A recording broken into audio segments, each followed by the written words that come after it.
fellow Movie Crusaders, and welcome to another episode of Sean's Movie Crusades. My name is Sean Wasserkrug, and today we're going to be reviewing the new Will Smith and Tom Holland animated film, Spies in Disguise. Now, when I saw this trailer, I was, it looked intriguing, mainly because it's Will Smith and Tom Holland working together. They're two very charismatic, lovable actors, and this probably was, outside of doing a live action film together, which I would love to see, especially after seeing these guys work together in this film. I think this was kind of the perfect kind of film for them to do together, because you have Will Smith basically being Will Smith as a spy, and then you have Holland kind of playing the nerdy version of basically Peter Parker in a sense. And then you have the dynamic of Will Smith being turned into a bird.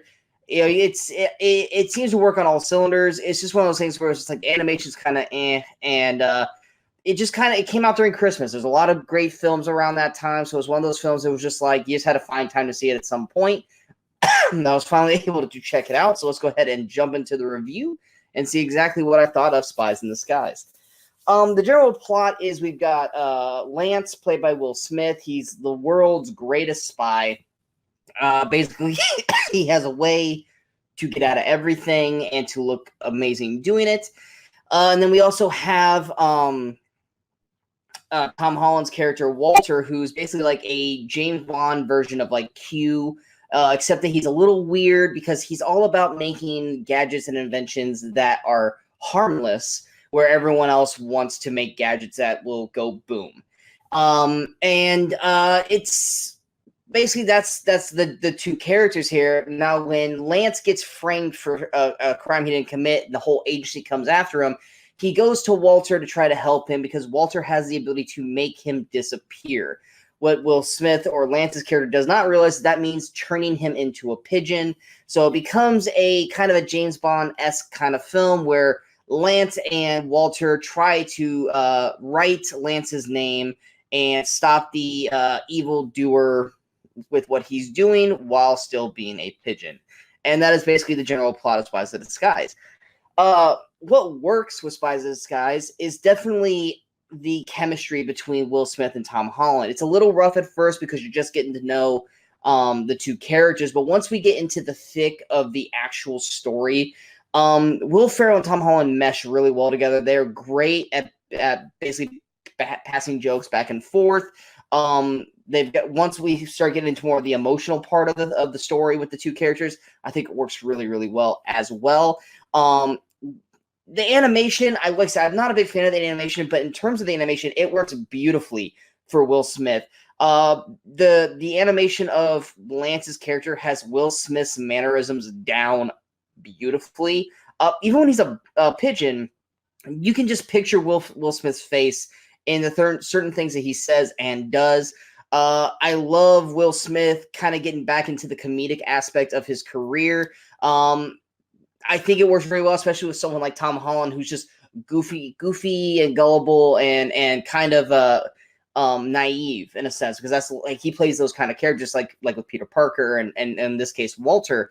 So I think they worked really well together. You got a great villain character in Ben Mendelsohn, which at first you just kind of figure out that he's just like a generic villain, but as we get to the third act, we finally figure out his story, and it's actually a pretty good story based off of how the plot's been going on so far in the film. And Ben Mendelsohn is a phenomenal actor. I love his voice. So putting his voice on an act or on a character like Killian, I think was a great character choice.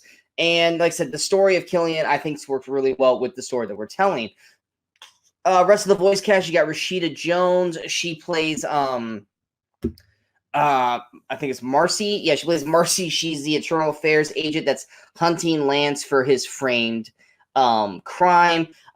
Karen Gilliam, she pops in. She plays I. She's one of the people that works with Marcy. DJ Khaled, he plays Ears. I could kind of take it or leave him in the film. But yeah, and then you also got Reba McEntire plays Joyless.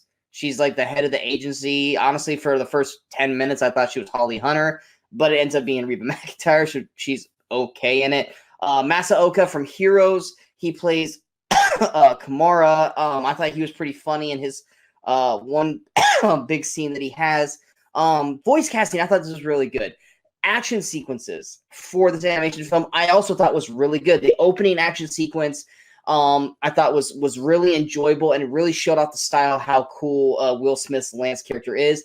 The third act kind of brings everything full circle, and I really liked how they interjected Lance's style with Walter's tech and kind of everyone else. I thought it was a really awesome final third act battle. And then everything in between. The pigeon aspect of it, I was wondering where that was going to go, if it was going to be just very one note or if they're going to be very complex with its jokes. And it's kind of a mix of both. You have the generic, I'm a bird, I don't know how to fly, yada, yada, yada. But we do get this awesome addition of these three other pigeons who kind of basically become Lance's flock. And at first you're like, okay, this is going to get annoying, but they actually intertwine beautifully into the story and are very hilarious in their own right. And they're one of the highlights of the movie when they actually get to do their own thing. Like I said, overall, it's a very fun film. It's very harmless in a sense. I mean, you can really just go in and just kind of sit back and just enjoy it. It's not something you have to really delve super deep into, and just have fun with it. Going into what doesn't work for me on Spies with Skies, the middle part does drag a little bit, just because they're trying to transition to the inevitable third act. And like I said, the animation sometimes looks good, sometimes just kind of looks very not cheap, because obviously it isn't cheap. It's just compared to a lot of animated films out there today, this one's kind of more on the lower end of how it looks. Like I said, it doesn't deter from the film at all. It's just that with the kind of style that this film was, the characters anyway, I feel like they could have just made them look a little more styled, a little more better visually than what we got. The surround, like the scenery shots, the pigeons, everything like that, I thought they looked great. It was just more the human characters. I thought they could have just done a little bit better in terms of graphics. But it's animation. It's all based on the creator's vision, so you really can't knock it too far. But yeah, that's basically it. Going into overall thoughts, like I said, I really had fun watching this movie. It wasn't a movie that I was expecting to enjoy as much as I did. Like I said, it's very basic in its sense, but it's got a great character cast. Like I said, Will Smith, Tom Holland work well together. You have a very solid villain with Ben Mendelsohn, Rashida Jones, Karen Gillan, Rachel Brosnan from Marvelous Mrs. Maisel. She has one scene at the beginning of the film I thought was great. I wish we could have gotten more of her. But overall, like I said, solid cast, funny in the right moments, a little kind of corny and cheesy in other moments, but something that you would expect from a film like this. So, I mean, going to overall score, I gave Spies in Disguise an 8.1 out of 10. It's not the best animated film of the year, but it's definitely not the worst animated film of the year. And it's definitely something that I recommend if you just want to watch a fun animated film and not have to worry too deep about all the serious movies that are out right now for Oscar season. If you just want to kind of sit back and unwind and just have fun watching an animated film, Spies in Disguise is definitely the film for you. I hope you guys enjoyed this review. If you guys did, go ahead and hit that like button. If you guys feel like this review is worth sharing, go ahead and hit that share button. But most importantly, don't forget to hit that subscribe button to the channel so you guys stay up to date with all the latest videos that pop up on Sean's Movie Crusades. And, of course, don't forget to follow us on all the social media outlets you see below. Coming up next, we do have the most surprising films of 2019. So these are the movies that I went in with low expectations, and they greatly surprised me, such as something like Spies in Disguise.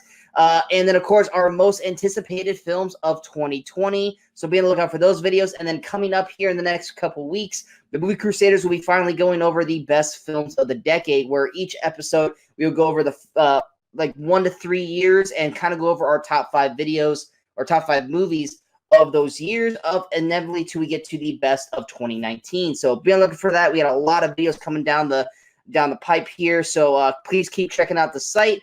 And until next time, because I don't see you. Good morning, good afternoon, and good night, Movie Crusaders.